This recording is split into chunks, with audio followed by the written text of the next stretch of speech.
एक कृषि प्रधान देश होने के नाते भारत का प्रकृति और इसमें मौजूद विभिन्न प्राणियों से नजदीकी संबंध रहा है। ये नजदीकी संबंध हमारे दैनिक जीवन में उनका योगदान और एक आध्यात्मिक गुरु का स्वरूप, ये सभी बातें मिलकर एक रहस्यमयी सह अस्तित्व का निर्माण करती हैं।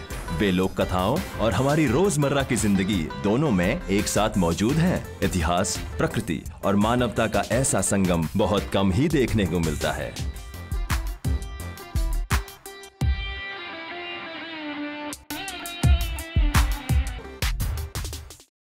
मोर या मयूर एक बहुत खूबसूरत और शाही नजर आने वाला पक्षी है। ये सुंदरता, आनंद और प्रेम का प्रतीक है। इसे हिंदू पुराणों के पवित्र प्राणियों में से एक माना जाता है, जिसका उल्लेख कई कथाओं में आता है।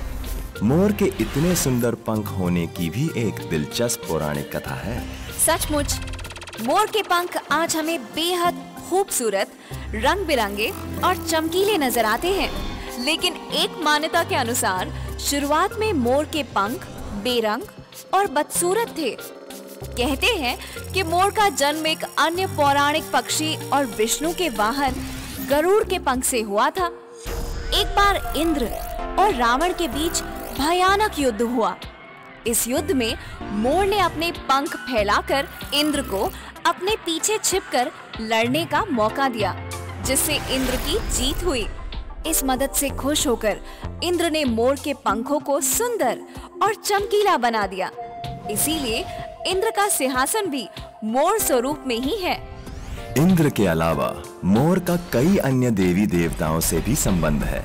मोर कार्तिकेय का वाहन है, जो शिव के दूसरे पुत्र हैं और जिन्हें स्कंद या मुरुगा भी कहा जाता है। कार्तिकेय की शक्ति माने जाने वाली कुमारी देवी का वाहन भी मोर ही है। देवी सरस्वती के कुछ चित्रणों में मोर को ही उनका वाहन दिखाया गया है। भगवान कृष्ण के परम मित्र अर्जुन के नाम का एक मतलब मोर भी होता है। खुद कृष्ण के हर एक स्वरूप में उनके सिर पर हमेशा मोर पंख बंधा नजर आता है। इसकी वजह कुछ इस तरह बताई जाती है। एक बार अपने मित्रों और गायों को बुलाने के लिए कृष्ण ने बांसुरी बजाई। बांसुरी को होठों से छूते ही ऐसी मधुर धुन निकली कि गोवर्धन पर्वत के आसपास के सभी मोर मस्त होकर नाचने लगे। कुछ देर बाद मोरों के राजा ने कृष्ण से उनके साथ नाचने का अनुरोध किया। फिर तो कृष्ण ने ऐसा नृत्य किया कि सभी मोर थक गए, लेकिन कृष्ण के पैर कई दिनों बाद रुके।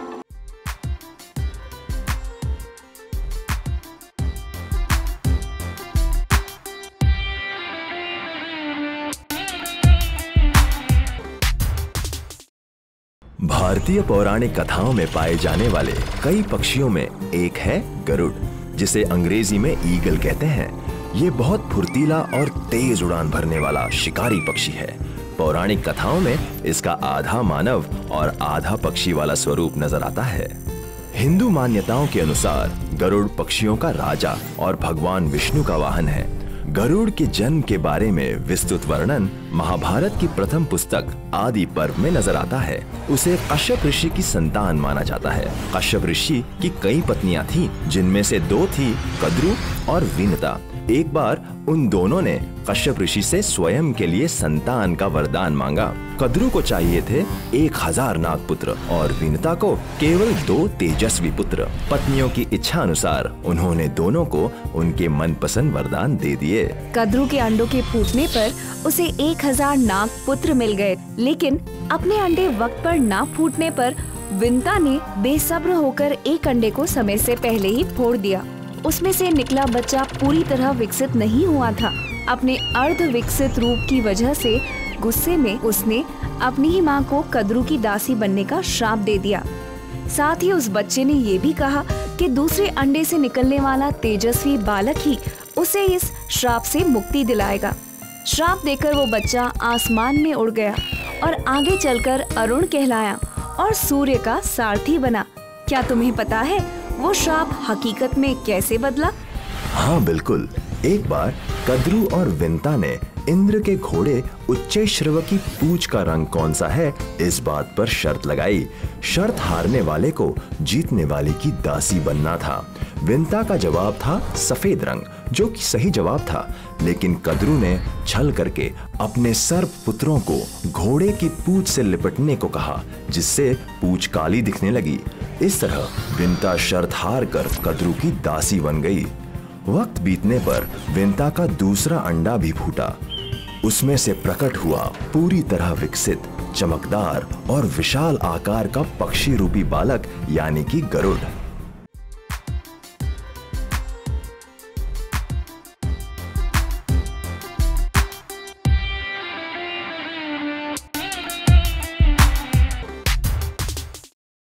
संस्कृत में नाग का अर्थ है कोबरा प्रजाति का सर्प, लेकिन नाग शब्द आम सर्पों यानी सांपों के लिए भी प्रयोग किया जाता है। प्राचीन काल में और आज भी लोग सांपों से डरते हैं, लेकिन साथ ही उन्हें पूजते भी हैं। सांप विभिन्न स्वरूपों और अवतारों में भारतीय पौराणिक कथाओं में नजर आता है। कभी शिव के गले में हार की तरह लिपटा, तो कभी गणेश के शरीर पर जनेऊ की तरह बंधा, या कभी विष्णु का आसन। वैसे सांपों को ब्रह्मा का वंशज भी माना जा सकता है। जानती हो कैसे? हाँ, वराह पुराण के अनुसार ब्रह्मा के पुत्र कश्यप की 4 पत्नियां थीं। इनमें से पहली पत्नी ने देवों को, दूसरी ने गरुड़ को, तीसरी ने नागों को और चौथी ने दैत्यों को जन्म दिया। तीसरी पत्नी का नाम कद्रू था, इसीलिए नागों को कद्रुज भी कहा जाता है। कद्रू 1000 नागों की माँ थी, जिनमें प्रमुख है शेष, वासुकी और तक्षक।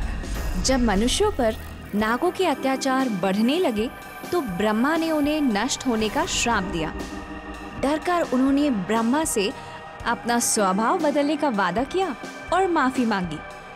अपने लिए एक सुरक्षित ठिकाना पूछने पर ब्रह्मा ने उन्हें पृथ्वी के नीचे बसे 3 लोक, सुतल, वितल और पाताल में बसने का आदेश दिया, लेकिन साथ ही उन्हें चेतावनी भी दी कि दुष्ट सांपों को खत्म करने के लिए अभिमन्यु के पौत्र जन्मेजय द्वारा एक यज्ञ किया जाएगा। और जन्मेजय ने सांपों को खत्म करने के लिए सर्पसत्र नाम का यज्ञ आयोजित किया, क्योंकि एक सांप के काटने से ही उसके पिता परीक्षित की मृत्यु हुई थी।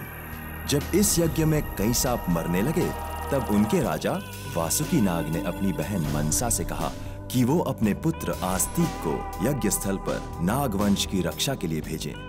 आस्तिक जन्मेजय के यज्ञ स्थल पहुंचा और वहां मौजूद सभी लोगों की प्रशंसा में गीत गाए। जन्मेजय से मिले वरदान के बदले उसने बाकी बचे सांपों की जान बचा ली।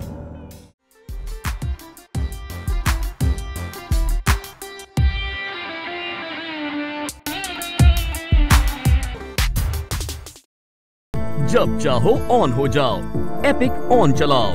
Available across all devices.